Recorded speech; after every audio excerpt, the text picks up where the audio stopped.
Let's make some noise. Come on.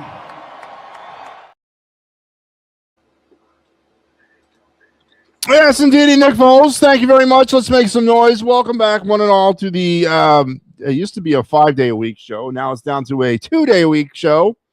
You can thank the Flyers for that, folks. Welcome back to the final word here on the It's a Wrap Sports Network with your boy MattyB on the call. And yeah, could it be? Could it be? Could it be? Could it be? It is. It's great. Well, one, it's great to be back for this, again, abbreviated broadcast week. One of 2 episodes that we'll do this week, tonight and Thursday. Thursday night will be a twofer, as I will be doing Flyer post game for the Red Wings. But tonight I have the rare opportunity, it seems these days, to jump on and get on the soapbox and give you my my dime's worth of opinion. And I'm going to because there's a lot of stuff going on, a lot of positive stuff, stuff that you can kind of sink your teeth into, especially on the side of the hockey team. It is a great thing right now, regardless of how you might feel about this situation. I personally don't. Again, it's not a matter of me not wanting the Flyers to make the playoffs. I think that, and I guess I'll explain as we roll through the show how I feel. But Flyers 5-1 winners earlier tonight, and they are on their way. Ticket almost punched, not quite punched, but right now, barring a disaster, and I mean like lose out, like they don't get any more points for the rest of the season, I don't think it's going to be possible to keep the Flyers out of the playoffs. I think they will finally get back to the playoffs for the first time in 5 years. First time since the bubble. Let that sink in. The first time since COVID. First time since they played that down in Disney or something like that. Where were there was 2 sites? There was one in Canada, one, I think, wasn't the other one in Disney? First time since the 1920 season that the Philadelphia Flyers are going to get to the playoffs. There's a lot of different emotions that are going to come from that. A lot of different things that you're going to want to feel and say and express. Not being that team in Flyer history to set that record, not being the team to be that team that goes 6 years without making the playoffs is huge because no other team in franchise history has done that. The Flyers have never not made the playoffs for 6 straight seasons, and it looks like they're going to avoid it this time as well. So that's all positive stuff, right? So we're definitely going to turn back the Flyers leap tonight. Big win in New Jersey. Well, they're all big wins at this point. They're all very, very matterful points at this point of the season for the Flyers. 92 points now on the season as they stream in a possibility, an outside chance they get to 100. I mean, they got to win out, but that could happen. That'd be something. And we're going to get into some Flyers talk because there's a lot of things that this has brought on. A lot of different opinions, emotions, and we're going to get into some of that Flyers talk tonight. So 5-1 Flyers win. Phillies are currently out on the West Coast right now. Game 2 of their 3-game set against the 49ers. Yes, they're playing the 49ers. Don't correct me. They're playing the 49ers. Against the Giants, currently going on in Oracle Park. 1-0 right now. Giants in the second. They are threatening, though, the Phillies are. With Sosa on second on a double to lead off the inning. Sosa batting in the 5-hole tonight, folks. Gotta love it. So the Phillies are 6-4. We can turn the page on the Phillies talk as well tonight. And we are going to get back to our regular segments. We're going to do the of the night. We're going to do the card of the night. We are going to goddamn do everything. I've been putting it off too long, and I'm falling behind. We're only about 2 months away from the NHL draft, and I've only done half the prospects. I got to amp it up. We're about 2.5 months away from the MLB draft. I've done 6 prospects. So I got to start churning out these names. So we're going to do, and we're also going to do Phillies prospects. We're going to do them all tonight. We're going trifecta of the night tonight. And it's going to have to be that way because of the situation with the show not being on 5 nights a week for the foreseeable future. It's unfortunate that I got to say that, but I can't tell you when the next time we're going to do a 5-night or a 5 a week. I can't. Not with the Flyers playoff situation. Not with the Phillies kind of going in the full swing. It may be a minute. But again, that's a good thing. I'll gladly step aside for the Flyers. But I got to maximize my time. So I got to do this stuff. I got to get this stuff in there, and I got to get it out. So we will do the 3-part of the night segment tonight. We're going to do the Phillies prospect, tonight's NHL draft prospect, and also tonight's MLB draft prospect. All those things are going to happen on this show. And then whatever you want to talk about, if you guys want to actually bring up the Eagles, that's fine. Yeah, don't really want to, but if you guys want to, I'm down to talking about it. So let's get things started. Let's get things going. Joe House says, "Hey everybody, what's going on, Joe? How you doing?" Yeah, phone lines are going to be open. If I can get through this show and I can get everything I got to get done, I'll open the phone lines. That's what does me in, is those damn phone lines. I get so behind on the phone calls that I can't do the rest of the stuff. So I am going to open the phone lines, but I have to be able to get through the spiels that I got to get through. So bear with me tonight. But that's what we're going to do. So let's have some fun. Let's get together. Let's share ideas. Let's agree or disagree to agree, whatever. And let's get this show going. And let's start as we do every night with your day in Philadelphia sports history. But before I do that, see, I'm getting out of practice with this show. Starting to lose my little mojo here. Let's remind everybody of the schedule for the remaining of the week here. Tonight, you had a busy night on the network. Gridiron Weekly started us off. You had the Flyers-Devils postgame that was a little bit earlier, and then you got me, and then late wrapping it up in the overnight, you got Big Al coming at you with Phillies-Giants Fightins final. Tomorrow, I'll be back on the Fightins final with the Phillies and Giants and the Pittsburgh Sports Desk as well at 8 o'clock. Then on Thursday, our final word of the week, and then the Flyers-Red Wings postgame. Again, a twofer on Thursday night. So it'll be me, and then we'll bleed right into the Clear of the Ice. On Friday, it is the Phillies D-backs. No Big Al on Friday. I think Mike has it. I think Mike has the post game on Friday. Al will not be available this week. He's got to do something for his family, and so we will not do the Philly Friday Frenzy this week. It'll return next week. And then on Saturday, the best of the week in It's a Wrap Sports, Phillies Jets post game, and then Flyers Jets. Did I say Phillies Jets? Phillies D-backs post game, Flyers Jets post game, and then we wrap it and we do it all over again on Sunday. So there's your week in a glance, or the rest of the week in a glance here on the network as we got to get through. Joe says JT got hurt. I saw him get up kind of gimpy. Oh no. Uh-oh. Somebody call Big Al, make sure he's okay. I saw him get hit by a ball, hit by a foul ball or something like that. I saw him kind of get up and get gimp around a bit. Didn't think it was much. Somebody call Al, make sure he's okay. JT Romuto might be hurt. Make sure he's not. Is he praying at the statue right now, you think? Is he dragging up the lamb from the basement with the sacrificial knife so that God will protect JT? All right, let's get on with the show. Let's strap in, strap on, strap up. Keep your head, hands, and feet inside the car at all times, and let's roll with your day or night in Philadelphia sports history. On this day in 1984, Bobby Clark, the man, the myth, the legend, the greatest Flyer of all time, played his last game in the NHL. His 1,280th game, including playoffs, all with the Flyers, a team record, going out with top Flyers marks and assists with 852 points with 1,210 as well. But Clark wasn't the only one saying goodbye. After the Game 3 loss at 5-1 to the Capitals, the Flyers team was also sent packing, having been swept in the Patrick Division semifinal. So Bobby Clark's career ended, I guess, dubiously and not expectedly tonight back in 1984. And I had the privilege of watching Bobby Clark and the latter part of his career. I did not see vintage Clark. I was too young for that, but I did see the 84 version of Clark. I remember seeing that. And no, he was definitely not the same player as I think he might have been, because, again, I didn't see him back in the 70s. But Bobby Clark is the consummate Flyer.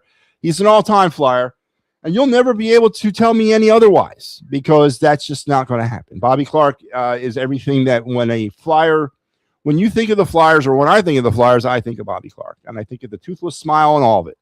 That is a Flyer through and through. So happy final game of your career, Bobby Clark, on this night back in 1984. And that was your day in Philadelphia sports history, brought to you by the Clear the Ice Flyers postgame show, the premier in Flyer postgame entertainment, gearing up for our possible first ever playoff run or playoff time. We've never done the playoffs on this show before. So We're working out. I'm working out some bugs and how we're going to do it. I am going to tell you if the Flyers do get to the playoffs, Clear the Ice will not be a partnership. We're going to roll solo. We have no choice. I have no choice but to do that. So you'll be seeing either me or Mike, or maybe even Al jump into a game. And I don't know if I'm going to give Al a game in the playoffs because he hasn't done squat to get to the playoffs. So we'll see. But it'll be either me or Mike. You won't see a tandem. I'll promise you this, though. We get to the NHL Finals or Stanley Cup Finals, Stanley Cup Finals, we'll do tandem. But until then, we're rolling solo through the playoffs. It's just the way it has to be. But Mike had you tonight. Again, I got the 2-for on Thursday with the Red Wings and the final word. And then on Saturday, Mike will have you with the Jets. I think the Red Wings game is my last game on the post game for the regular season. I got to go look. I think I gave Mike the rest of the games. I gave him the 3 remaining. The Jets, the Hurricanes, and the Habs. I think I did. But make sure you're tuned in for our very first ever playoff. I mean, we're looking at the playoffs for the first time with Clear the Ice in 4 years that we've done the show. And that's exciting. It's exciting. So let's get the thing going tonight. And I guess we can lead off. And our leadoff topic, our leadoff story is, could this be so, right? Or could this be actually happening? Could the Philadelphia Flyers actually be knocking on the playoff door? And they are. And as I said, at this point, barring a major, massive flame out, they're going to make it. I really believe they are. They got some interesting games left, though. Detroit's going to play this team hard, man, because Detroit is fighting for points themselves. They're fighting to get in. This is not. Listen, I know a lot of people are confident and feeling great, and they should. This is a feeling that's been too long in between feelings about the hockey team. It's been way too long since we've had this type of feeling about the hockey team, and I understand that. And trust me, I feel it just like everybody else does. But the Flyers have not achieved anything at this point. They've achieved 92 points, which is really good. I don't know if I didn't do the research, but I can't tell you the last time they finished in the 90-point total. They have put themselves in a position to potentially make the playoffs. And I understand the emotion is flowing over for a lot of Flyer fans. And a lot of casual Flyer fans. And I want to talk about that for a second because I find that interesting. I find that hilarious, honestly. But they have not achieved anything yet. And Detroit's not going to roll over for them. Detroit's fighting for every point they need. This thing is not over. Winnipeg is in a playoff race out west. As god-awful as they are, they're still in it. And then you're looking at Montreal and you're looking at Carolina, 2 teams that are over 100 points right now. Now, they have less to play for, potentially. I don't think Carolina may have anything to play for by the time the Flyers get to them.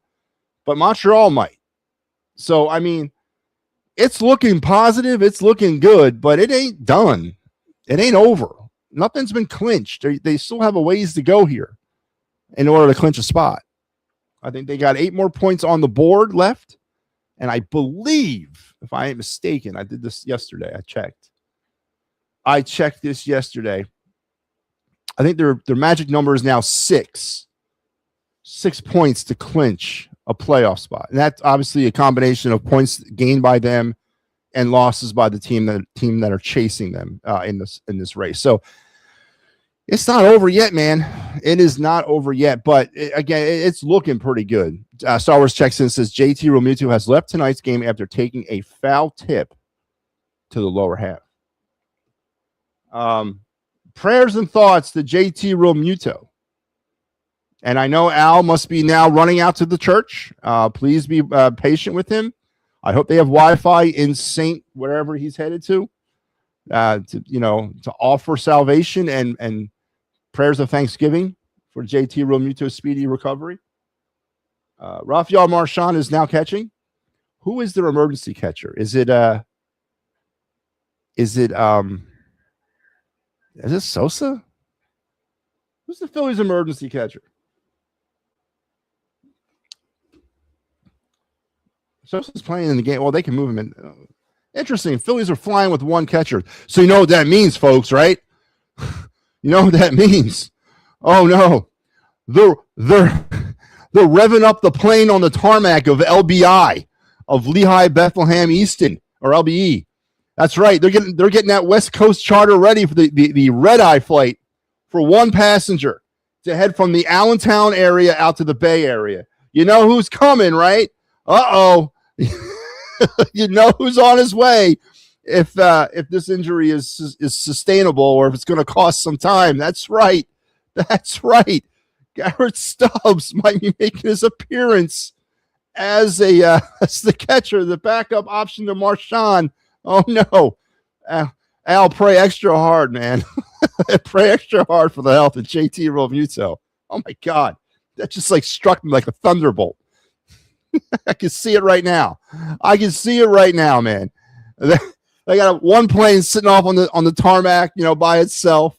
It's Garrett Stubbs fitting on his beer case hat, getting the overall straight, strutting out there on the runway saying, "Go West, young man. Let's go West." Oh, no. Oh, man. So, yeah, hopefully prayers for JT Realmuto for a speedy recovery. That's got ramifications that I'm not ready to deal with yet.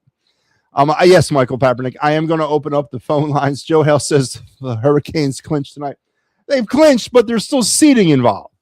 So things are not over yet for the Flyers. It's not. It's still a race in a lot of different aspects. And get ready for Thursday. That's going to be a hell of a game in Detroit. The Red Wings are fighting their asses off to get in. All right, that's going to be a hell of a game. And I don't know what you do there. Do you just kind of take that one as a mulligan, put Urson in, and say, look, I mean, if the Flyers were going to get away with Urson, I would have went with him tonight. But maybe they're going with my strategy. I mentioned this on Sunday, I think. Or when did I talk about this? I think it was Sunday. What are the Flyers going to do with the goaltending thing? They have games every other day. Every other day they got games. Are you going to ride Vladar out to the end of the season until you get to those back-to-back games at the end? If so, that's a strategy. It's a plan. I'm okay with it. But if not, I mean, would you have not rather have gone with Urson against a lesser team in the Devils than potentially Urson against the Red Wings? Or are we going to see Urson, or are we going to see Vladar against the Wings and then Urson against the Jets? I mean, that could be it too. They could be doing that because that's a lesser team. It's interesting how that might all work itself out. Marshawn, I know who the backup is, but who's the emergency? Because right now they're rolling with one catcher, and that catcher's in the game. Yeah, Dylan Moore. That's who I thought it was. Or Sosa, right? Sosa can catch. Well, Robbie's man crush, the Party Boy Stubbs, is coming up. Yes, he is. Yes, he is. If they can't have JT sip from the fountain of youth and get that calf straightened out, they'll have him here by the morning. He'll be here by the morning. Or do the Phillies roll here again? Interesting. The life of a Major League Baseball player, right? Does Stubbs fly in tonight? Because when you're an injury call up, I don't think it counts towards your regular up and down because Stubbs would obviously have to come back, go back down. But I think they'd have to place JT on the IL in order to get Stubbs up here and then send him back down without having him go back through waivers. So interesting situation here. I mean, do they suck it up? Final game of the road trip tomorrow. Have Marshawn catch Dylan Moore as the backup and just let things kind of roll out and then go home from there. Probably I would do that. Now, if they were on their way to another city after this, if like say they were on their way to LA or San Diego, you'd have no choice but to potentially call up Stubbs. You would. Whew. I shudder the thought, man. It's party time in California. Yes, it is. Bring your beer case hats, everybody. Yep, the Wings are closing. Who cares? Anyway, so the Flyers, not over yet, but it's getting to that point. And it's a great feeling. And it's a feeling that we've not shared in a very long time. And it's a feeling that I haven't done on this. We've done this show now for 4 years. This is the fourth year for Clear the Ice. And I started it back on the EOP days, the final year of Chuck Fletcher. The year that he got fired. At the end of the season was our first season of Clear the Ice. So I've been with it from the aggressive retool to the rebuild. And I've been, we've been through all that, and we're getting to a point, and it's a great milestone for the Flyers to be to sort of approach here. And it's been a great month. It's been a great winter break since the winter break, Olympic break. It's been a great run. You've seen the development of some players. You haven't seen the development of some players as well. But this team has sort of gelled into somewhat of an identity. They have that identity. They've seemed to become an aggressive, not overly aggressive, but just aggressive enough type of an offensive attacking team. There's a lot of things that still need to be added to this team, but they've begun to develop an identity, and that's a good stage of the rebuild, and that's good to see that. And they're playing inspired hockey. Especially players like Owen Tippett, players like actually it's been Tippett, Zegras, Christian Dvorak.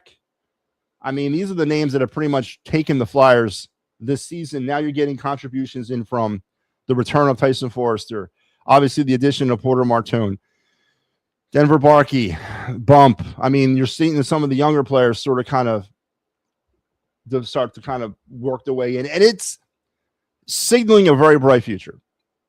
It's signaling an extremely bright future for this team moving into next season. But let's please try to keep sight. This Flyer hockey team is not a Stanley Cup challenger. They're not. They're not going to get out of the East. Now, if they were in the West, there's a good shot they might get to the finals, honestly. But in the East, they're not a Stanley Cup contender. Right. And I know a lot of people are excited about getting to the playoffs, but I ask you, what does the playoffs do to a team that's starting to round into some sort of a form, sort of develop a personality, but yet still lacks so many different things? What are the benefits of the Flyers making the playoffs this year from a team standpoint, not from your standpoint as the fan base? Not from your standpoint. I know what the benefits of the Flyers making the playoffs from the fan standpoint is. But what's the benefit for this team making the playoffs this year?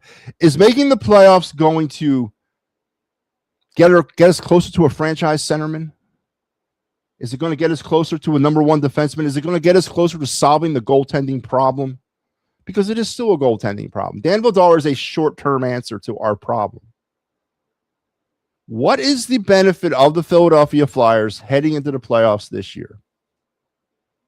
When you look at it holistically, when you look at this thing going forward, what is the benefit of the Flyers making the playoffs now? You're going to get a lower draft pick. Now, granted, this is not the year where they have the multiple first-round picks, but still, it's going to be a lower draft pick. You got a bunch of salary cap. You got a bunch of free agency money. You got all that happening. You got potential trades. You got all those things that are in your corner. But what is the benefit for this team? And I want to hear somebody say to me, experience. I want someone to step up and say that badly. I want to know what I want someone to give me the experience thing. How about Tyson Foy? 2 goals tonight, man. Looked good. They're all looking good. What is the benefit? Now I'm going to ask you this. I'm going to tell you what I think the benefit of the Flyers making the playoffs is to continue to showcase some of the talent for potential trades. It is. Now, going forward, is there I know there's Flyer fans that are so enamored for certain players. Matty Michkov's one of them, Porter Martone, Tyson Forrester, just to name a few. There is the understanding amongst Flyers Nation that some of these guys might have to be moved this offseason, right, in order to complete this puzzle. I mean, is there an understanding out there that you might have to make a trade, sending out of one of these young players in order to complete a puzzle that you don't have the pieces to yet? Yeah, experience. Joe Hale, I knew somebody was gonna give it to me. That is the default answer. What experience? Do you not think these players have never played in a playoff situation before? Do you think these players have never competed for a championship before in their lives? Of course they have. They've never done it at the NHL level, but they've done it at other levels of their life. What experience? What is the real experience? The experience. What, like going to Grand Canyon and taking pictures? I'm no better for going to Grand Canyon when I was a kid. That hasn't well-rounded me for a future return trip to the Grand Canyon. What is the experience you speak of for playing in the playoffs? Huh? We do know that this is going to be another level, correct? And we understand that the NHL playoffs are going to be another level, and they're going to come up against a team. Now, I guess the first round potential matchups at this point could be Montreal or Buffalo, which that works out pretty good for the Flyers. But eventually, they're going to have to deal with Tampa Bay or Carolina if they go forward into this. Now, could the experience of playing a team like Carolina or Tampa in the playoffs benefit this hockey team in any positive way when they get steamrolled by them? I'm asking this honestly. I want to know what experience you can pull. They can see the game is faster at the playoff level, potentially. But as I said, these kids have played high-level hockey all their lives. And they've competed in playoffs at high-level hockey levels all their life. Not the highest level. I don't think they have a complete misunderstanding of what the playoffs are. So I need more than experience. I need more than experience. That there needs to be more. I need more than that. Ooh, nice play. Did they get him out? That's what I'm talking about, man. He's gunned somebody down the home plate. Marchand, better be careful, man. You're the only one left. So listen, I'm on board with the Flyers making the playoffs. I really am, but I'm so not on board with. I'm still grounded in the reality that this team is not a Stanley Cup contender. And that this is positive for the fans and the fans only. Obviously, to put butts in the seats at the arena, to generate a little bit more of a buzz about the team, to start kind of marketing some of these names. I get all that. Now, I want to understand, and I want to, because when I talk to Flyers fans, I hear this. Oh, they can get past the first round. I think they might be able to make it past the second round. I don't care about getting past the first round because it's all about just getting there. Okay, what about the Stanley Cup? When did that stop being the goal? When did that stop being the goal? Are the Flyers a Stanley Cup ready competing team right now? By the definition of getting to the playoffs, they are, but are they really? But are they still a work in progress? And is the Flyers making the playoffs more for the city and the fan base than it is for the Flyers? And are we being like sort of selfish about it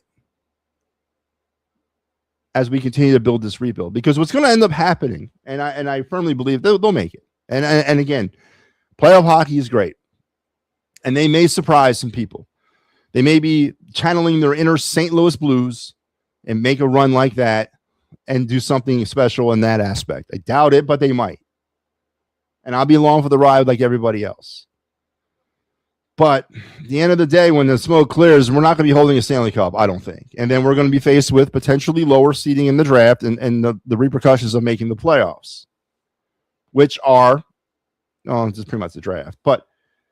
And everyone's going to be holding on to that all summer. Well, we made the playoffs. Now we got to take the next step. But how do you take the next step if you got a lower draft pick? So I think it's interesting. I asked Mike this. Do you think the Flyers can catch Pittsburgh? They'd have to win out. They might. I mean, they're not going to get they can't get the 1 or 2.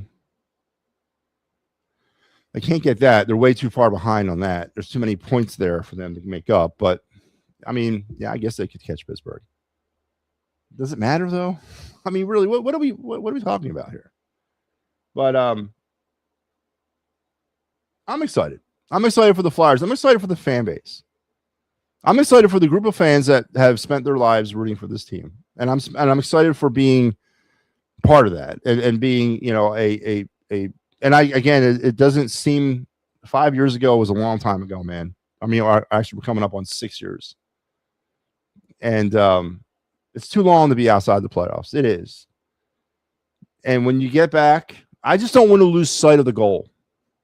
And that's to win a Stanley Cup. I don't want this playoff run to affect the fan base in the city to where you don't want to move off of an Owen Tippett if a trade is available to upgrade a centerman position. Or if you want to bring in a number one defenseman, you don't want to, I don't want people to go crazy because you got to trade Owen Tippett or Tyson Forrester or Travis Konechny or any of those types of players got to be dealt because this team is not a complete product yet. They're playing amazing hockey right now. They're playing inspired hockey. What has happened since the Olympic break? I can't tell you. Best team in hockey or one of the best teams in hockey since the Olympic break? I don't know what happened since the Olympic break. Tocchet was in Milan with Team Canada, so he wasn't working on anything. I don't know what happened. Something has happened. Inspired play by Tippett. Inspired play by the goaltender. There are two of the main factors. The infusion of some of the younger talent that sort of burst onto the scene in Denver, Barkey, Porter Martone, the return of Tyson. I mean, there's some elements there. But I don't want to lose sight of a potential. I don't want us to fall in love all over again to a team that got into the playoffs on the last day of the season and then got smoked in the first round. Because most hockey-loving cities would look at that as a disappointment to a season.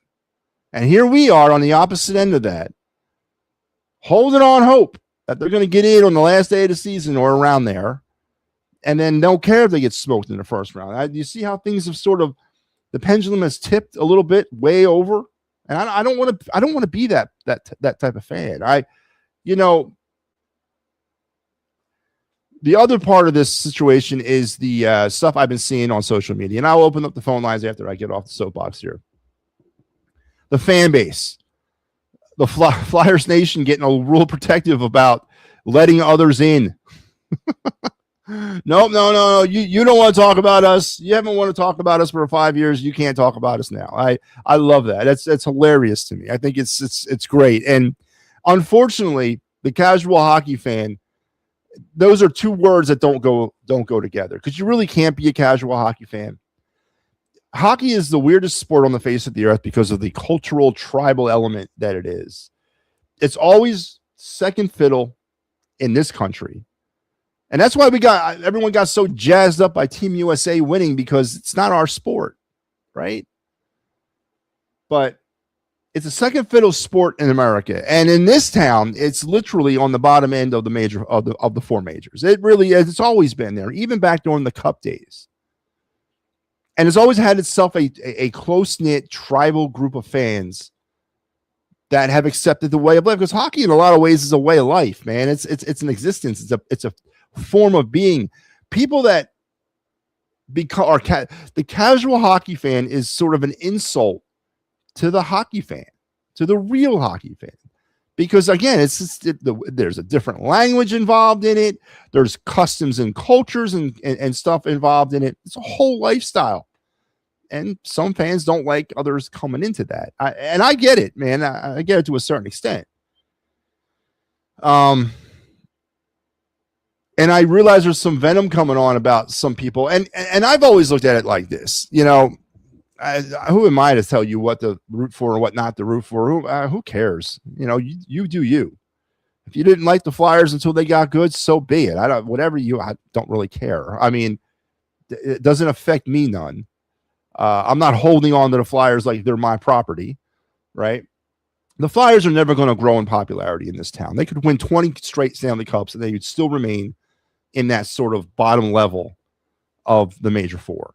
Even back in those days where they were they made the playoffs like 14 straight years, they still could not really gain much relevance above the Eagles or Phillies. They were always where they were at the bottom because it was a close little group of fans and a close little group of people, just like the hockey playing community. It's a very close circle.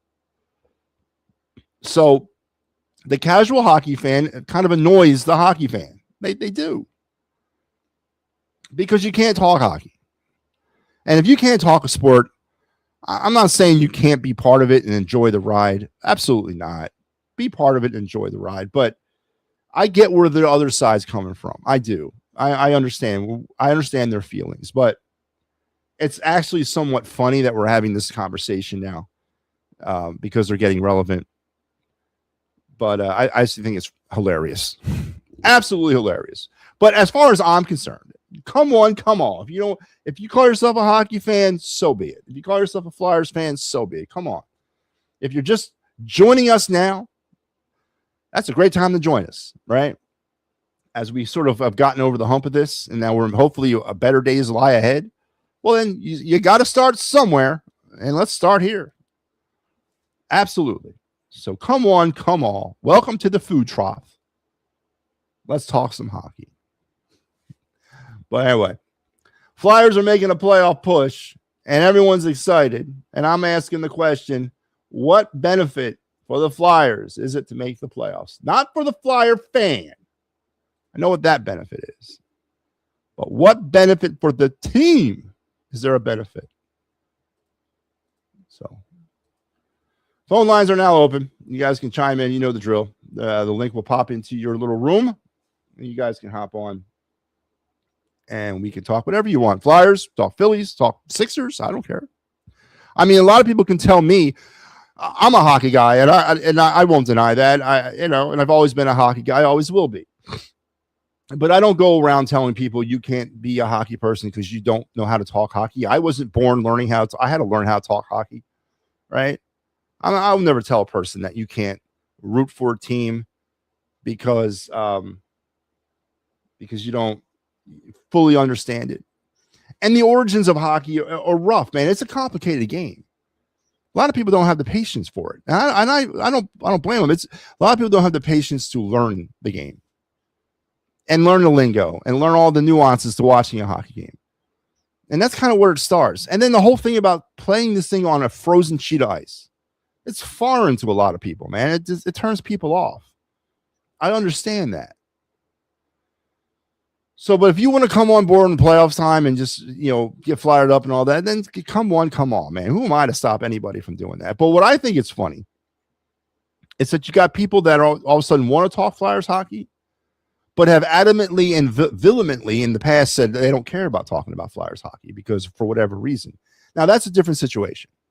If you're one of those hypocrites out there that have said at any point of your life, I don't care about hockey, I don't care about the Flyers, now you all of a sudden want to get involved in it, that's a little different than being shut out by the fan base. That's being a hypocrite, and that's being a bandwagon person. But if you're generally interested and you want to be part of it, and you've always either kept your mouth shut because they sucked or whatever. But if you've ever come out and said, who cares about the Flyers? I don't want to talk hockey. Then you're a hypocrite for going back on that. You chose your hill. Now die on it. But everybody else, come on. All right, let's go to the phone lines. Joe Hale joins me. Joe, what's up? Hey, how are you? Doing well. So you asked why I said experience, right? It gives the young guys a chance to win that has never won in professional hockey. Do you know that they've never won a professional hockey? Professional hockey is when you get a paycheck to play the sport, right? Doesn't matter at the NHL level. It's when you get paid to play the sport. Yeah. So you're telling me that none of those players have ever won at the junior level, international level, that kind of level? Some of them haven't. Yes. Some of them haven't. To me, it's a weak excuse. Some. It's weak to me. Experience. But I'm a diehard Flyers fan. Mm-hmm. And I started in the 80s. I was born in 83. I'll tell you a cool story. 88, I met Ron Hextall and Eric Lindros. Good. Great. You met Eric Lindros in 1988? Yeah. What were you in Canada? I have a picture with. Where did you see Eric Lindros in 88? He was in Philly. He was drafted in 92. No, he was so Archbishop Ryan High School had tournaments. Okay, I right? don't deny that. No, for like the youth, and he actually was there. He was down with his team from Toronto playing in that tournament. Yes, Okay, yes. So, and then that's very cool. I'm actually I'm actually going to the Phantoms game this week. The Who they Red play? Hot Adirondack. The Thunder. No, that's not the Thunder. No, Yes. that's no Adirondack No, Thunders in the Adirondack. ECHL. Who they playing? The Rangers team. Oh, that's the Wolfpack. Hartford Okay. Wolfpack. Yep. Okay. I thought Hartford was in Canada. No, it's in Connecticut, No, a little south of Canada. Hey. No, a couple of Tony Vos. I'm not sure if you heard of him. He What was his the name? scorer for the Flyers.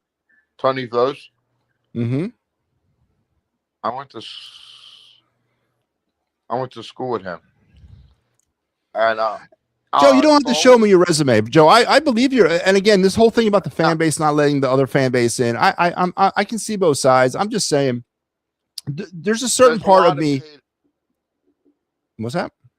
Yes, there's a lot of haters that want to jump on a Flyers bandwagon. So what do you mean by that? Like a lot of haters. Like explain that to me. Like what are these people that are haters that want to be on the bandwagon? That are rooting for another team, and when the Flyers get hot, they want to jump on the bandwagon. I understand that, but that's between them and their God, honestly. And for the Flyers as an organization, they're loving it because that's going to generate the buzz and potentially more money. But as far as a fan goes, I've seen a lot of fans kind of attacking fans for wanting to be part of it. And I don't agree with that because again, who in the hell are you?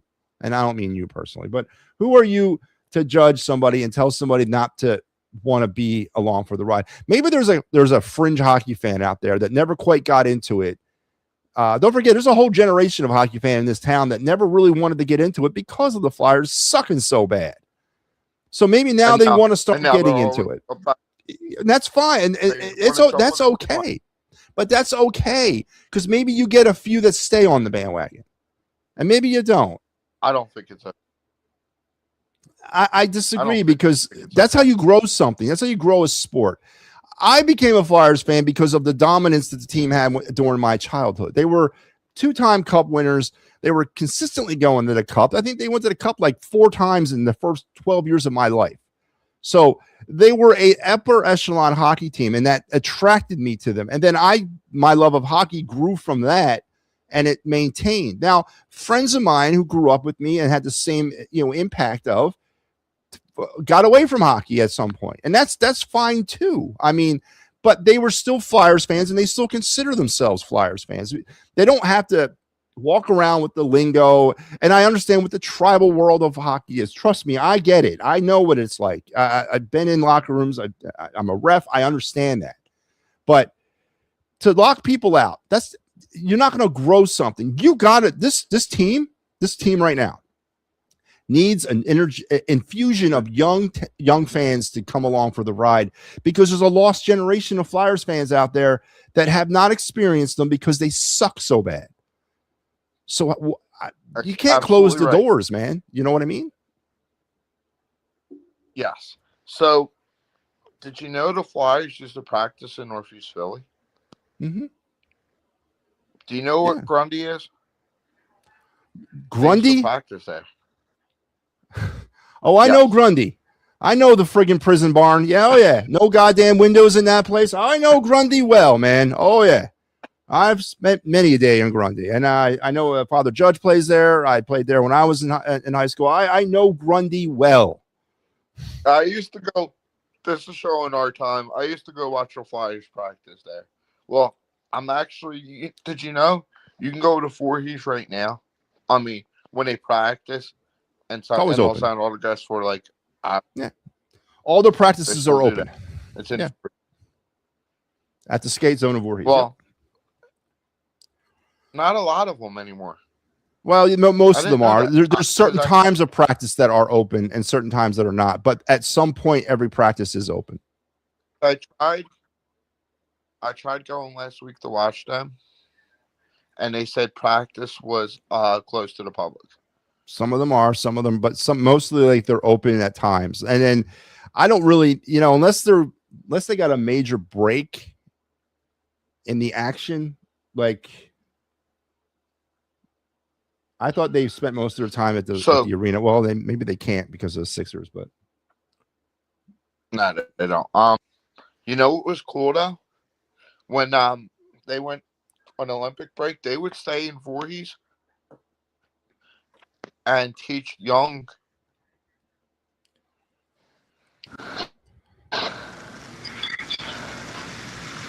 You there, Joe? Yes, I'm here. I lost your visual. Listen, the whole thing about so the skate zones that are located all over the city. There's one in Voorhees, there's one in Atlantic City, there's one up in the Northeast, and they're all connected to the Flyer. They're all called the Flyers. The one of the Northeast is called the Flyer Skate Zone, the Northeast, whatever. But the situation, and again, this also helps grow youth hockey in Philadelphia, and it's youth hockey in Philadelphia, in the Philadelphia area, is a pretty big thing, but it could grow even more. Bucks County's got like 10 arenas and like 4 city blocks. There's so many goddamn barns up there. There's Grundy. What else is up in Bucks? Or I guess considered Monco, but Bucks Monco is Grundy. Then you got the Bucks County Ice up there. You got the Revolution play at a spot right in Bucks County. What's that? You got a lot of hockey everywhere, and that's good for the youth. Hockey's huge in Philadelphia. Youth hockey is huge. Yes. What? Did you know Chris Pronger is the assistant under Danny Briere? I did not know that. What happened to Brett Flair? Yes. Like they fire him? It's them too. I didn't know Pronger was, but I didn't know Chris Pronger was still with the team. I didn't think. I know. Terry and Son, Chris Terry and Son is on the not the Phantoms, the Reading. What is the next team under the Phantoms? The Reading Royals. Is it Reading Royals? Yeah. I didn't know. Did you know that?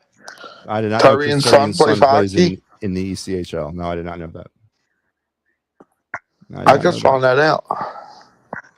Well, maybe one day he'll make it to the NHL. So, the magic number is 6 now. Do you 6 think points, yeah. it takes them? Huh? 6 points. Yep. 6 points. How long when do you think they get it by? When do you think they get it by? Saturday? Well, it's a combination of their wins and the other team's losses. They could be in a position to get it by Saturday. They could be in a position to get it by Monday. I mean, it all depends on what their competition does as well. I think every time a team loses, they pick up 1 or 2, like 1 point or something like that. And then, yeah, I mean, they only have, you got a game on Thursday, you got a game on Saturday, and you got a game Monday and Tuesday. So it may go down to the last game of the season. It may. But I think the Flyers have put themselves in a great spot. I mean, they're not chasing anybody anymore. They're in a position. All they got to do is maintain and let things sort of fall where they are. So they put themselves in a good spot. What do they have? They have a game Sunday. They have a game this Sunday, right? No, they got a game Thursday, Saturday, Monday, and Tuesday. Yeah. I think it comes down Saturday against the Winnipeg Jets. That's when they win it. Against Connor Hellebuck? You said goalie. Yes. I would start I wouldn't start Erickson right now. I would ride the hot hand. Play Vidar the rest of the way? Up until the back-to-back. Okay. Yes. Up until the back-to-back. Okay. I mean, I don't know. I'm not going to argue that point. That's probably the best thing to do. Unless he struggles, unless you give him a start Thursday in Detroit. But that's not the game. Like I would have been more inclined to give Urson this game here against the Devils and then made sure I had a healthy, wet-rested Vladar against the Red Wings. To me, by playing Vladar tonight, they're saying they're going to play Vladar the rest of the way. That's what I think. Unless they sit him on, they're not. He's not sitting on Thursday. There's no way they're going to let him sit against the Red Wings. They got to play. Red Wings are going to be chasing. That game's going to be intense on Thursday night, and the Flyers need the points still, and the Red Wings desperately need the points. So this is not the game, in my opinion, that you sit Urson or that you sit Vladar. Tonight would have been the night you sat Vladar, And then if you were going to.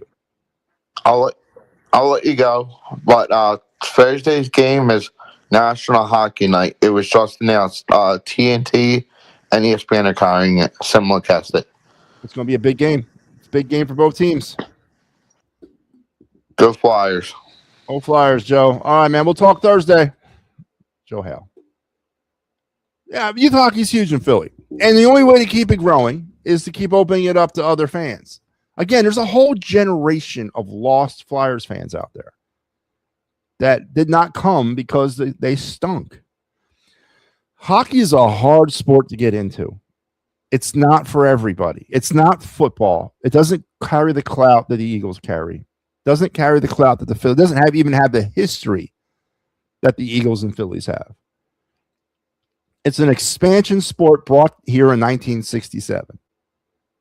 It was almost looked at back then as we look at now the Wings or the Union. It was okay. Sure. Oh, hockey? Yeah, all right. Hockey in South Philly. Yeah, that's going to work. And it worked because of the Stanley Cup runs, of the back-to-back cups in the mid-'70s, and then the run of dominance and relevance throughout the 80s into the 90s. That's why it worked.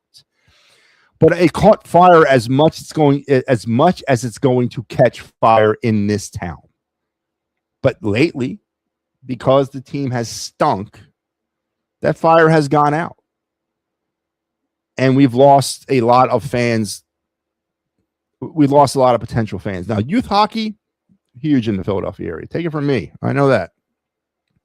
A lot of games going on down there. A lot of barns. A lot of venues in the Philadelphia area. So this is all a good thing. And they shut the door on a fan because they didn't cheer for the Flyers during this period of time. To shut the door on someone that says, well, you know, I couldn't be bothered with the Flyers when they were 16-80, whatever. That's ignorant, man. That's absolutely ignorant. You can't grow something unless you open it up. And it's going to have to grow. I'm not going to live forever. God knows that. So we need to pass the torch along to somebody else. But to be a fan that says openly, I don't care about the Flyers because they suck, and then now all of a sudden be like, oh, you know, I'm coming in now to enjoy yourself. I mean, there's a certain flip-floppiness to that. But again, it's not me to judge. I don't care. You don't have to appease me. Do you, boo? Right? I know who I am. All right, back to the phones. Kaepernick, what's up, man? Yo, what up, Matty? What's up? Well, he's coming. They're gassing them, like you said, they're gassing that plate up. He's getting the red carpet treatment. He's getting first class champagne. You know, Robbie's going to talk to him in a Zoom so they can have their man crush going on. Oh, man. Yeah. Oh, JT, you cannot be hurt. Please don't do that. Come on. Didn't they sign another catcher, some journeyman catcher that's down there? Well, they got, so right now you got in Lehigh Valley, you have, Caden Hedinger, is it Hedinger? Yeah, I think it's Caden Hedinger. He got sent down. Renee Pinto. Renee Pinto is his name. But I don't know what happened to him once they sent. So when Stubbs returned to the Pigs, they had to reduce by one. And I know, Disson is there. Jordan Disson, he's with the Iron Pigs, and he's a catcher. And I know Stubbs is there. So I don't know what they did with Pinto. I don't know if they carried him or what, but there was a journeyman guy that they brought in. There was. Okay. Well, I mean, why you don't want Stubbs up here is because, you know, Robbie, his itchy trigger finger, Stubbs is going to be playing third base. He's going. They were trading him there. You're going to see him bat third at third base, batting sixth in the lineup. I mean, it's well, the only way they could bring Stubbs up without risking having to DFA him again is if they put JT on the IL. Well, yeah, but that's what I'm just saying. I think I didn't see the game, see what happened. So if he has to go, well, he Stubbs is coming up, and they got to bring up a backup. Now we got a third utility guy. He's a catcher who can't play, who's getting trained to play third base and trained to play the outfield. You got Kemp, who's an infielder by trade, but getting trained to play the outfield. Man. Well, Kemp's out in the outfield tonight. Dylan Moore. Yeah, I know. Let me see. Super utility guy, Moore. I guess Kemp's their new one, too. Garrett Stubbs is going to be one. Sosa. Oh, Lord. Yeah. This team's in trouble. Painter, I'm not worried about Painter. Nah. That number 4 spot's going to kick them in the ass, and they can't rush Wheeler back. I'm telling everybody, if you want this guy to be 100%, I wouldn't bring him back anytime soon. So if they bring Wheeler back, right? Do you you're not in favor of sliding Lazaro down to the 4? Yeah, no. I don't care if it's Nola or Luzardo, because Painter's going to be 5. I don't care. It doesn't make a difference to me. So, but do you think it's going to be Wheeler, Sanchez, Nola, Luzardo, Painter? Yeah. That's what I think it's going to be. Yeah. I think, and I don't mind that for pitchers. You know what I mean? Because you could always flip that around too. If it's a 3-4, 3-4 guy, and you want to push the 4 guy up, or something. You could always. It don't hurt much. But yeah, they're just look, Walker, and then Painter pitched. He didn't pitch great last night. You know what I'm saying? I was shocked the bullpen held up. Bullpen was amazing. I was shocked. Amazing. Yeah, I was shocked. Robbie knew how to put that together last night. Yeah, I was sitting here saying the pitchers that he needed to put in, and then to come back from commercial break, and he did it. I was like, "Oh my God, Rob, is Don Mattingly running your bullpen now too?" Yeah, Don probably went up to Dombrowski already. Said, "Listen, I'll quit if you don't let me run the team while he's managing. I'll quit before you fire him, and then you're really stuck." I want extra money. Games under 500 to be your new manager, so you better let me run this team before you can them. Yeah, and I want an extra $2 million in the black briefcase coming through the El Chapo line underground, and no Garrett Stubbs. Oh my God! Yeah, that's not. Yeah. Oh, so I'm watching the game. I'll tell you that Garcia's got a gun, Matty. A shotgun. Throw him out from the outfield. There was a nice play. Yeah, and that was a good block of the plate of Marchand too.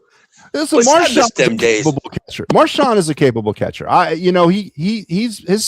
His progression was stunted due to injuries, and he sort of got lost when they brought JT here. And, he's had a fight for everything he's gotten from this team. And I honestly think if given an opportunity to play every day, he could round into a 250, 260 hitter. I mean, he's nothing more than a bottom of the order kind of guy. But I think defensively, he's very good as a catcher. And he is. That's obviously why he's here that's why he's here in Stubbs is down in Lehigh Valley. So, listen, losing JT in his 240 batting average batting in the 8-hole. Honestly, and I know Al's probably already, slitting open throats of lambs and goats trying to, conjure up the gods of healing to make sure JT is not hurt. And I'm right along with you there, Al, because I don't want to see Stubbs, but I don't care. I wouldn't be upset if Marchand was the everyday catcher. I really wouldn't.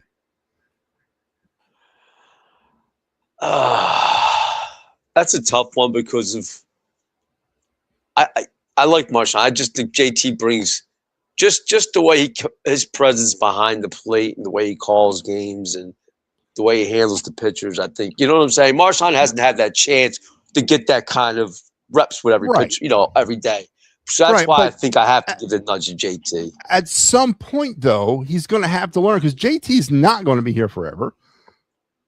At some point, somebody's going to have to take over that mantle. Well, now, is it Marshawn? I don't know. Look, we gave him a 3-year deal not to be a backup. Oh, man. Well, there goes a shortstop boot see, to play. Yeah. So you're ahead of me by probably about 2-3 seconds for what I watched. You're going to see it here in a second, man. Jesus Christ. Yeah. No, to get back to the Marshawn thing, I like Marshawn. I do. I prefer JT, like I said, and JT batting 8th. I'd rather see him batting 7th. And they throw Stott down there where Stott belongs at. Stott's. I mean, they're just. That's torture watching him bat 5th. It's torture. It's absolute torture watching. Picked his ass off, man. Woohoo! Oh, he's got a nasty move. Ooh, no, Marshawn picked him off. Oh, really? Right off of first. You want to know something? At this stage in JT's career, Marshawn might be better might have a better shot, better defensively than JT, right? Because he's younger. You know what I mean? Yeah. From just his knees, not much. Yeah, nice that's right. Yeah, he's got a gun too. He has a gun, just like JT does. But well, what do you think? Real fast. What do you think about the Chauncey Gardner-Johnson saying about sticking up for Jalen Hurts? Chauncey Gardner-Johnson's a wackadoo. All right, you take everything he says and get it opposite. Yeah, I saw that, man. No, that guy's crazy. No. But he is. I mean, look, man. Look, I'm not saying he ain't a little. You don't own no cards back to the deck. But you got to think about this.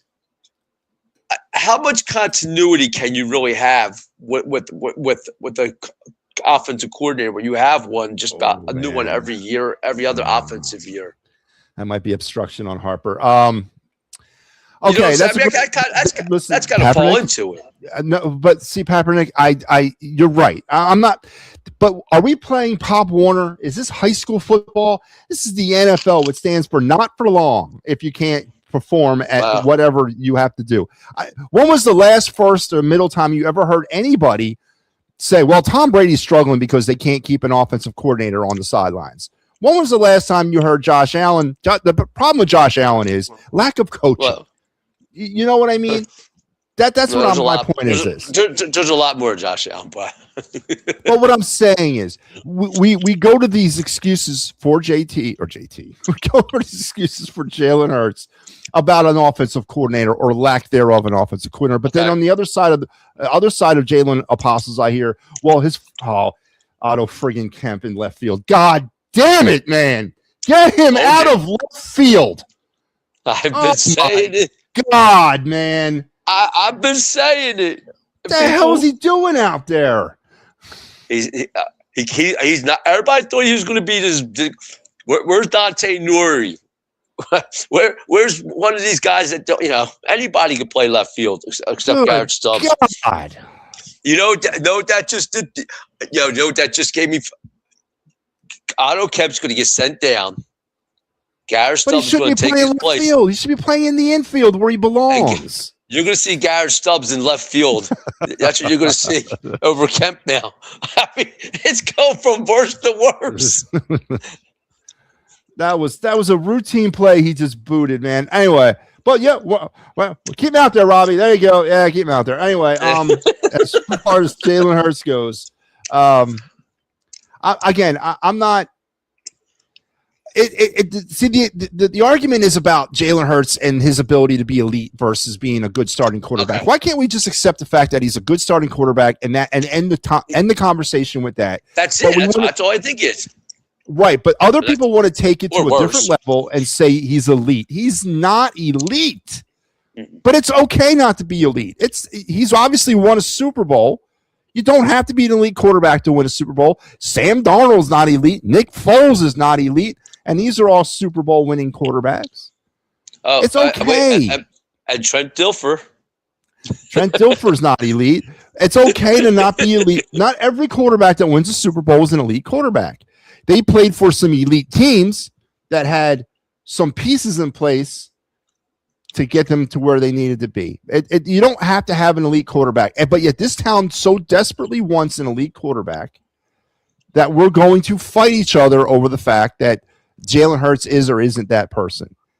And it's an exhausting conversation. You mentioned CJ, GJ sticking up for Jalen Hurts. How many Eagles have stuck up for Jalen Hurts? None. None. Not one of his teammates have come out and said, you know what, the hell with that article, whatever. Not one. What does that tell you? Yeah. So check this out.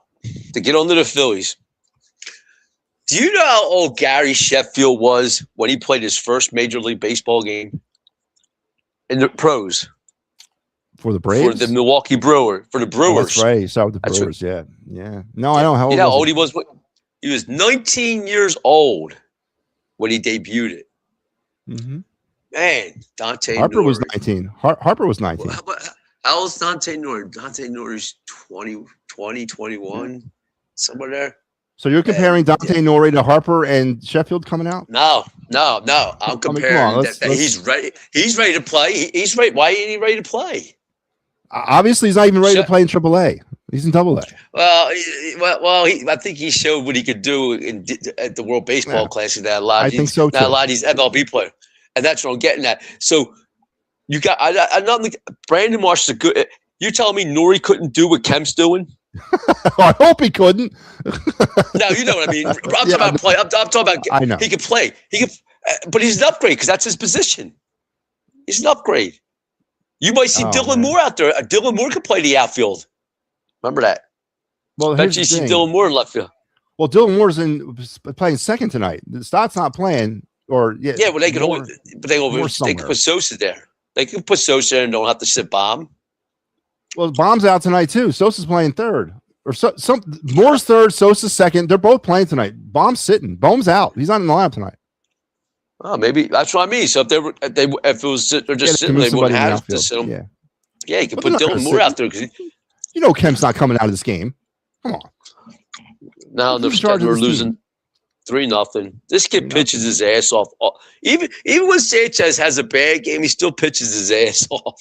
All that came from the error by Trey Turner, by the way. That whole inning was brought to you by the error of Trey Turner.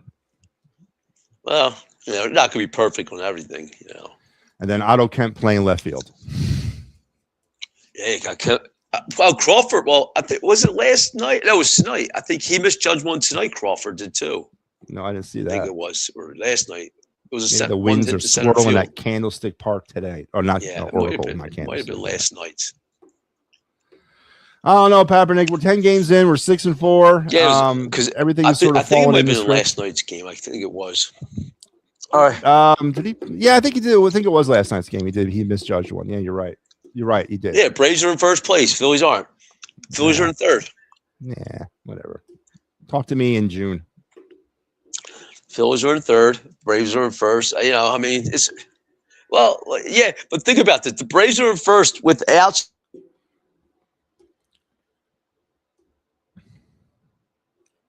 Papernick, you there? I lost you. Papernick. Michael Papernick, can you hear me? I cannot hear you. Going once for Michael Papernick. Going twice for Papernick. Can you hear me? Is it me that's out? Oh, yeah. No, I'm working.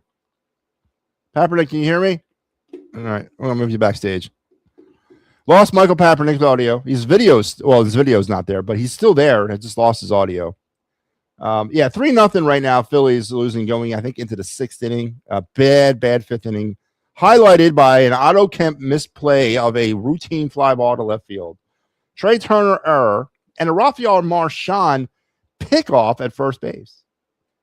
So a lot of stuff going on in that inning. Phillies are trailing 3-0. Don't forget, stick around for the late night. As it was a good move. It was a really good move. Philly's not coming back. I felt the same way last night, Star Wars, and they proved me wrong. Let's see if they do it again tonight. Though 2 runs through 5 innings is not 2 hits through 5 innings is not very encouraging. Especially with this lineup they got out there tonight, which I completely went crazy when I saw what it was. So 3-0, but don't forget a little bit later on tonight after I go final, which is going to be here in a little bit. Big Al will have you on the post game as he will take you, and then I will have you tomorrow at around 6-7 o'clock ish when they finish up the series against the Giants. So let's get into the of the night segment. Phone lines are open, by the way. If you want to hop on, Papernick, if you want to try to get back on, you can.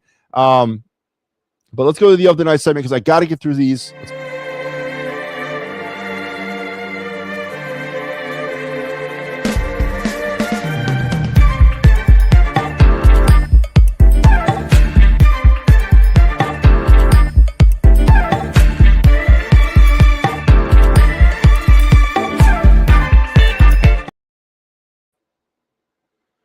Oh, yeah. Welcome to the other night segment, a segment that we have gotten negligently behind on.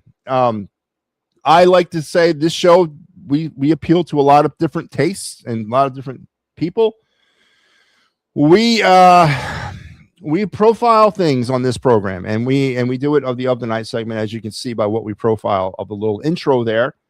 And we haven't done it over the course of the past couple weeks due to some time constraints. And I've gotten painfully behind on profiling players. We are getting I wouldn't say danger close to the MLB and NHL drafts, but we're getting into the danger zone of me having to get some of these names out. I think heading into tonight's segment, I've done about 11 of the NHL draft prospects, and I've done about 5 of the MLB draft prospects. I haven't even started talking about Phillies prospects for the season yet. So we're going to do a trifecta tonight. We're going to do Phillies prospects. We're going to do MLB draft prospect, and we're going to do NHL draft prospect, and we're going to do a card review here when we get to that segment. So let's get it going. Let's start with our Phillies draft prospect of the night. It's a new season, a new dawn, and a new golden child, and that's it, my main man, Aiden friggin' Miller, the third base / shortstop, maybe left fielder on this team, top Phillies prospect currently in the system, a right-handed hitting infielder. Miller easily plus raw power. He has a chance to be legit, not decent, but legit at the highest level. He can turn around velocity easily and has already shown he's far from a one-trick pony with a solid approach that enables him to make consistent contact. There's not much that the stone can be flipped over about the talk of Aiden Miller. He was all the buzz heading into spring training. Unfortunately, a lower back problem that still plagues him has dogged him and cost him his spring training and has cost him, as it looks like now, a good portion of his 2026 season. He's not even playing baseball yet. But he is out there apparently running around and doing somewhat baseball activities. But hopefully at some point here soon, he can finish out his spring training and then rejoin the Lehigh Valley Iron Pigs, because that's where he's at right now. He got promoted at the very end of last season from AA to AAA. There was an outside chance that people were holding on to for Aiden Miller to join the Phillies at some point in 2026. Probably will not happen due in large part to this injury. And I don't know if there was going to be an opportunity for him this year anyway. And the Phillies brass are probably going to look at the injury situation as yet another year of, let's just kind of save his service time. So be on the lookout in 2027 for Aiden Miller, because I highly expect, with the pending free agency of Alec Bohm, that Aiden Miller will be the third baseman of the future of the Philadelphia Phillies. Now, when he was originally drafted by the Phillies in the first round a couple years ago, he was drafted as a natural-born third baseman, but the Phillies have been converting him ever since I don't know what was the reasoning around trying to make him a shortstop. I'm not really certain about, what they envisioned for the shortstop position. This is, of course, during the Trey Turner years here. So I don't understand what it is, but I think Aiden Miller will be eventually the third baseman of the future of this team. But that future will probably have to wait another year.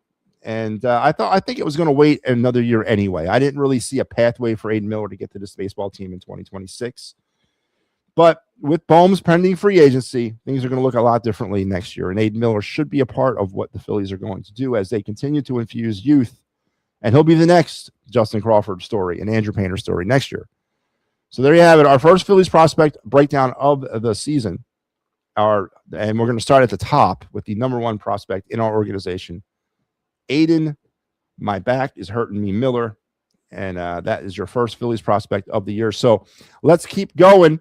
And we're going to transition to our MLB draft prospect, Drew Burgess, the outfielder out of Georgia Tech, 21-year-old right-handed hitter, throws right, 5'9", 185. Though he's shorter, and he's shorter than the listed 5'9". So you do the math there.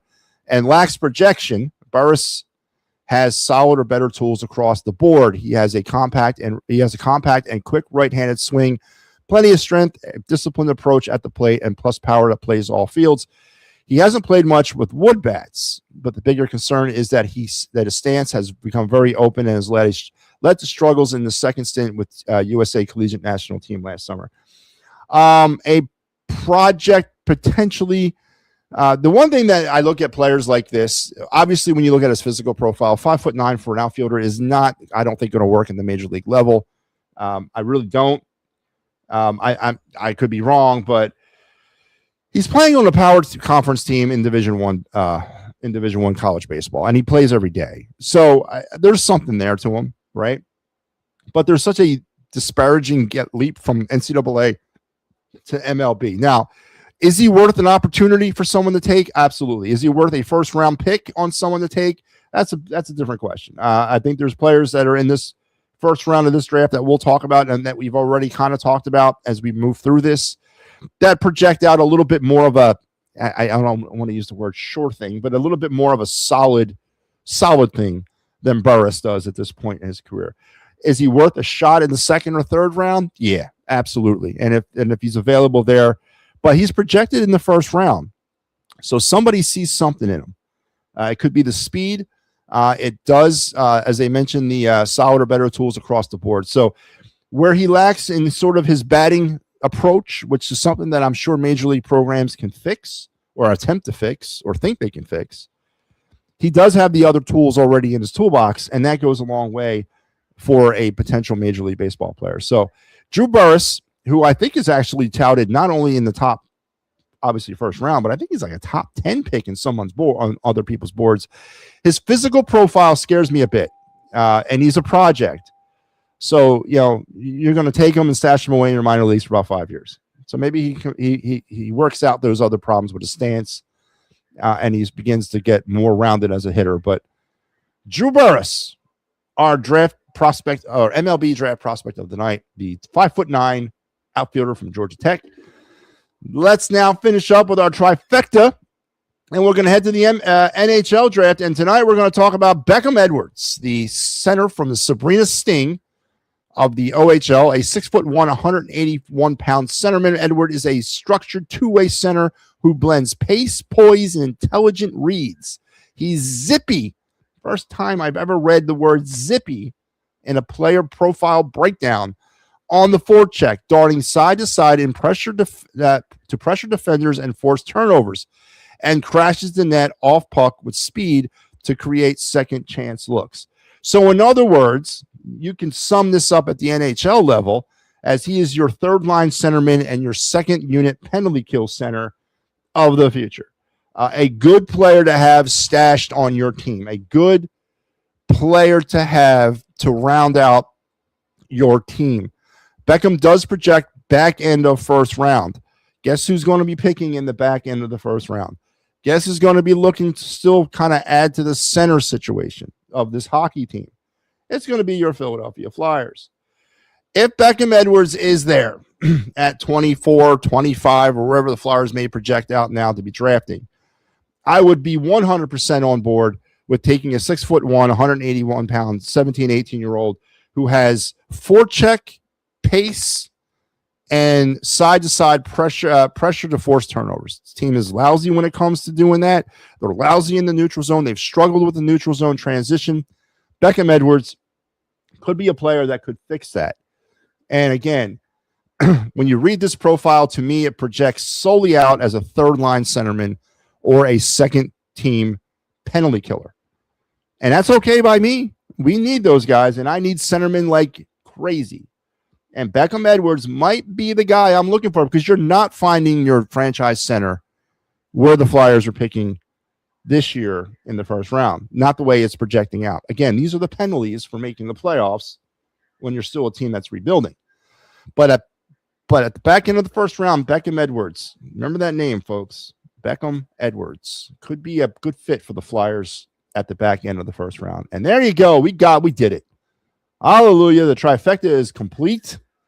We're back on pace. Tomorrow or Thursday night when we're back, we're going to do 3 more of these until I can get caught up. 3 more of them until I can get caught up. So there's your Flyers. There's your your Phillies prospect of the night. Your Phillies prospect of the night, your NHL draft prospect of the night, and your MLB draft prospect of the night. It is not looking good for the Fightins tonight as they are slowly imploding in the bottom of the 6th inning in San Francisco. But please make sure you're back here for the postgame. Does any of the top MLB prospects go TB draft? Oh, do any of them go to the draft? Yes, they do. They have a green room type of situation. They do. I don't know how many go. But it's kind of like the NFL. They kind of do something like that. Justin Crawford was at his draft. I remember that vividly. I remember seeing him. Well, that's it for Sanchez. Call It a Pen is brought to you by the It's a Wrap Sports Network. Here, Phillies trailing 3-0 as they've made the move to the bullpen. Chris Sanchez's night is done. Not a good one. Not helped out at all by his defense. Otto Kemp, Trey Turner, and of course the offense is lethargic yet again. So we're heading into we're at the bottom of the 6th inning. Zach Pop has now come on for Christopher Sanchez. So for those of you that are watching along, I hope you're enjoying it. Again, be back here tonight, a little bit later on, for the Titans final. Big Al will have you. All right, let's keep it going. My favorite segment. That's right, man. Let's keep it going and roll the tape.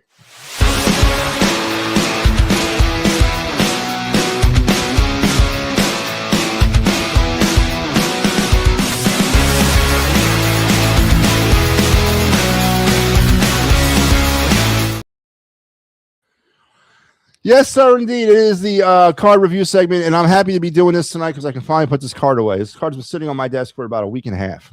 That's about how long it's been since I've been able to get to this segment.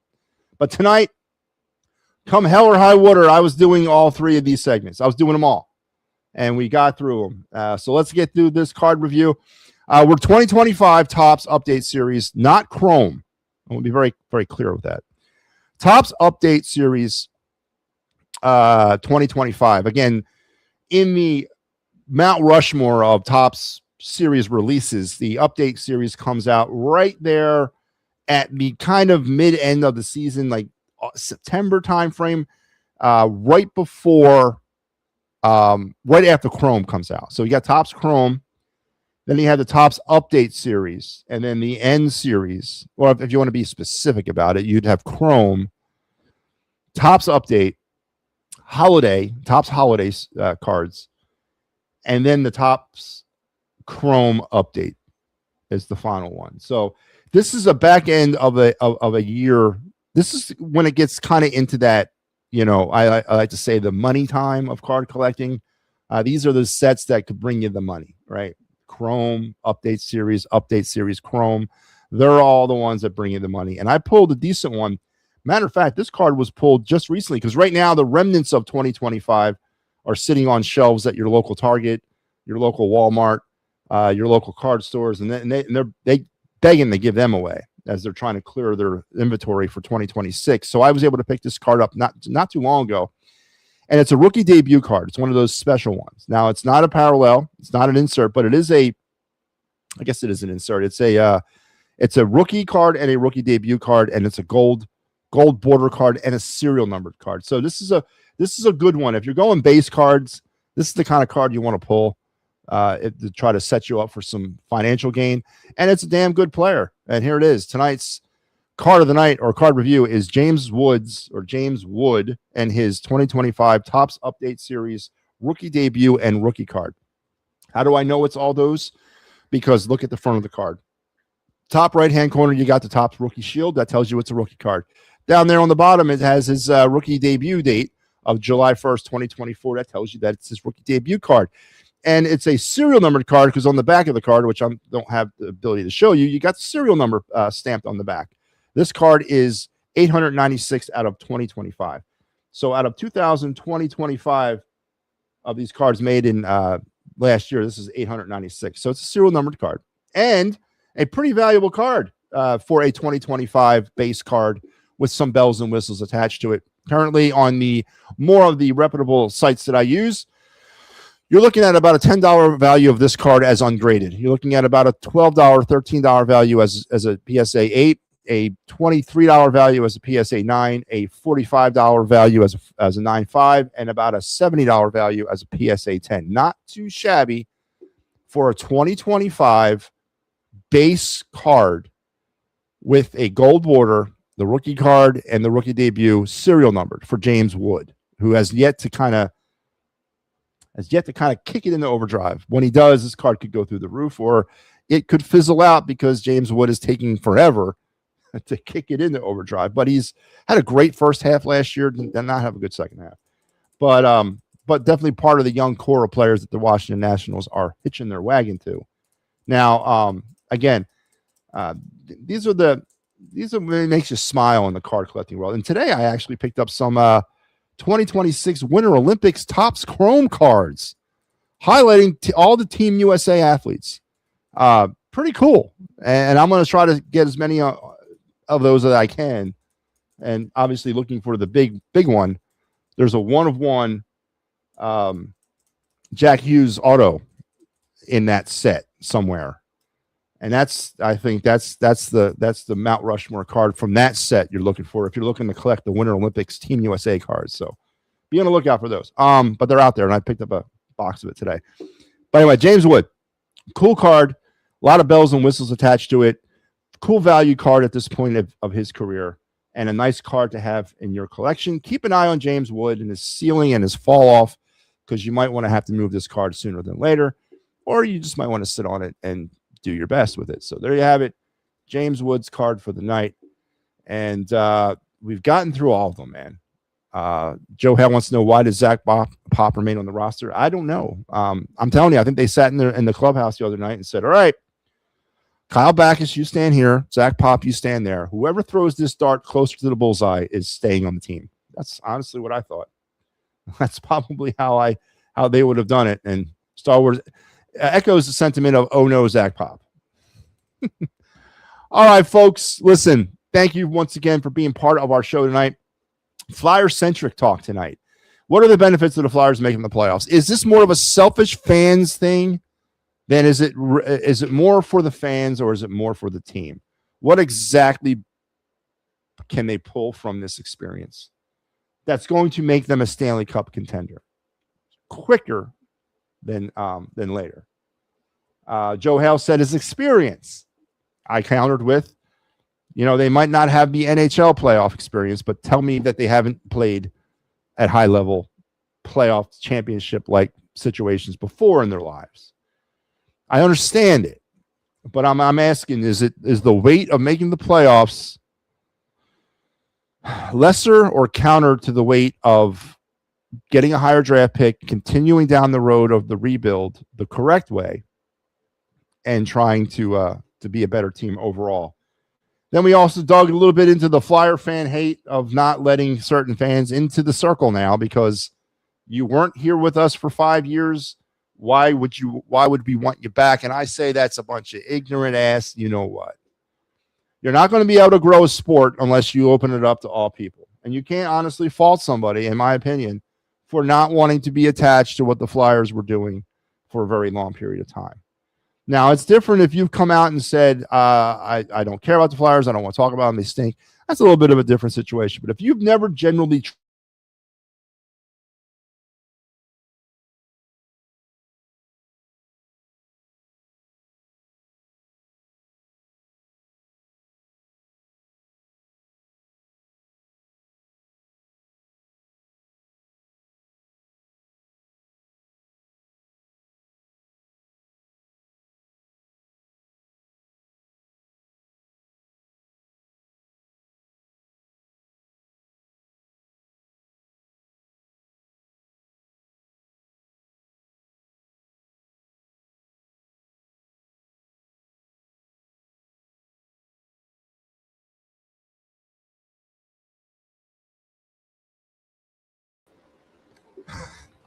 Are we back? Sorry about that. Whoa, that was interesting. I lost everything for a second. I kicked something. I apologize. But as I was saying, if you cannot let people, you're not going to be able to grow something unless you let somebody get involved or get into it. Open the door, let them in. Hockey's a tight circle. It's a tribal type thing. I get it. But if you can't, you're not going to be able to grow the sport unless you let people in. Now, again, if you're a hypocrite and a flip flopper and talking out both sides of your mouth, whatever. At the end of the day, who the hell am I? Who the hell am I to tell you what to like and what not to like? So the Flyers fever is spreading. And again, we have you covered here on this network. And we've always been covering you on this network, even during the bad times. And we're going to continue. Of course, we're going to reap the benefit of it and the reward. To tomorrow night or Thursday night, I will be back with a twofer, both the of the night and the Clear the Ice. I have the Red Wings, and Mike will have you on Saturday for the Jets. I think Thursday night's my final game for the regular season. I think I'm done. But I will certainly be back for the playoffs, as we will hopefully have to segue to something we've never done with Clear the Ice, and that's the playoffs. We've never had to do it before. Matter of fact, we've only had to go into April one time before, and that was 2 years ago. Every other season that we've done this show, the other 2 years that we did it, it was over by the end of March. We cut it in order to focus in on the Phillies. But this year, rightfully so, we're hanging in there. So make sure you're hanging along with us as we continue this ride for the Flyer season. Phillies are in action right now. It ain't looking good, man. It's starting to implode out there in chilly San Francisco. Otto Kemp continues to make a mockery of the left field position. JT Realmuto gone with injury. Does that mean there's a plane taxiing down the runway of some remote runway in Allentown with the party boy ready to board and head to San Francisco? Is Garrett Stubbs coming? God help us if he is. And the Phillies are not playing well defensively tonight. Trey Turner with an error. They have 3 hits through 6 innings of play against, again, I almost said the 49ers, against the Giants, as this offense continues to scuttle and this manager continues not to have the answers for it. So make sure you're sticking with us tonight, because the Big Al will be back for final word. I'll get it right the third time. The Fighting's final. And I'll see you guys tomorrow on the Fighting's final, as I'll have you for the series ender against the Giants, and then all the stuff we got going on. I think tomorrow is also the what other show we're doing? Oh yeah, Pittsburgh Sports Desk tomorrow as well. So make sure you guys are hanging around. We ain't going anywhere yet. So you got to come back. Yesterday, I did. Well, maybe we'll get one tonight. I don't know. We'll see. It's now 4-0, by the way. This is where we got them right where we want them. This is where we struck yesterday. See if the middle of the lineup, consisting of Armando Sosa, can get us back in this game. We'll talk again tomorrow, guys. Thank you for joining me tonight. And again, keep on watching and keep on helping us out. Keep on supporting the network. We really could use it. Until we talk again, I'm out of here. See ya.